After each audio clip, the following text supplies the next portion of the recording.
Merdeka. Kalimat itu begitu sakral di saat masa perjuangan Indonesia untuk melepaskan diri dari belenggu penjajahan. Kemerdekaan itu kemudian didapat pada 17 Agustus 1945, yang tentunya tak bisa lepas dari pengaruh dan kerja keras para pemuda. Pemuda memang memiliki peran penting dalam sejarah Republik Indonesia. Berkat desakan pemuda yang membawa Soekarno dan Muhammad Hatta ke Rengas Dengklok, Jawa Barat, Indonesia kemudian memproklamasikan kemerdekaannya. Meski begitu, peran pemuda dalam mengupayakan kemerdekaan jauh dilakukan sebelum 1945. Sejarah lahirnya Sumpah Pemuda sangatlah erat kaitannya dengan perkumpulan Trikoro Darmo. Trikoro Darmo yang secara bahasa memiliki makna 3 tujuan mulia, sakti, bukti, dan bakti, menginginkan sebuah perubahan dari cara pandang pemuda akan kondisi yang terjadi di Indonesia. Karena terdapat sebuah desakan akan keanggotaan Trikoro Darmo lebih luas, maka nama dari perkumpulan ini diubah menjadi Jong Java. Seluruh pelajar dari Jawa, Madura, Bali, dan Lombok bisa bergabung dalam wadah ini. Berbagai kongres akhirnya dilakukan untuk menyempurnakan dan menyebarkan ke banyak kalangan akan pentingnya peran dari pemuda. Selain Perhimpunan Indonesia, ada juga Jong Batak, Jong Minahasa, Jong Celebes, Jong Ambon, Sekar Rukun, Jong Islaminten Bon, Pemuda Kaum Betawi, Pemuda Pelajar Indonesia, dan masih banyak lainnya. Kongres Pemuda 1 akhirnya dilakukan pada 30 April sampai 2 Mei 1926. Ceramah yang diberikan dalam kongres itu belum bisa menyatukan persatuan Indonesia.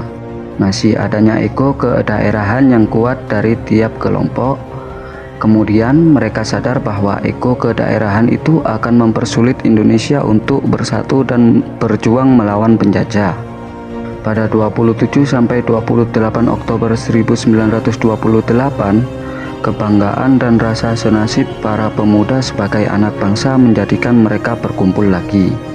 Kongres Pemuda II digelar dengan kepanitiaan dari berbagai perkumpulan.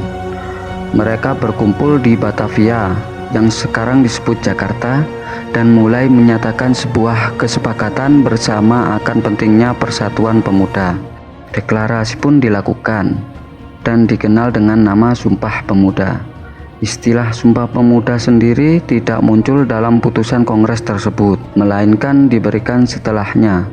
Adapun hasil dari Kongres Pemuda II pada 28 Oktober 1928 itu adalah Sumpah Pemuda. Satu, kami putra dan putri Indonesia mengaku bertumpah darah yang satu, tanah Indonesia. Dua, kami putra dan putri Indonesia mengaku berbangsa yang satu, bangsa Indonesia. Tiga, kami putra dan putri Indonesia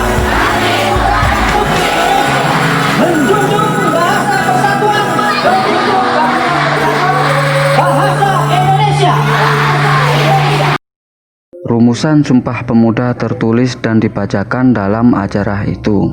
Pada masa pemerintahan Presiden Soekarno, yaitu pada 1959, tanggal 28 Oktober ditetapkan sebagai Hari Sumpah Pemuda melalui keputusan Presiden nomor 316 tahun 1959, tanggal 16 Desember 1959. Sumpah Pemuda dimaknai sebagai momentum bersatunya para pemuda yang kemudian bergerak bersama dan berjuang menuju Indonesia merdeka. Kita sebagai pemuda-pemudi penerus tonggak perjuangan bangsa, mari bersama mempererat persatuan dan kesatuan untuk NKRI yang lebih maju. Merdeka!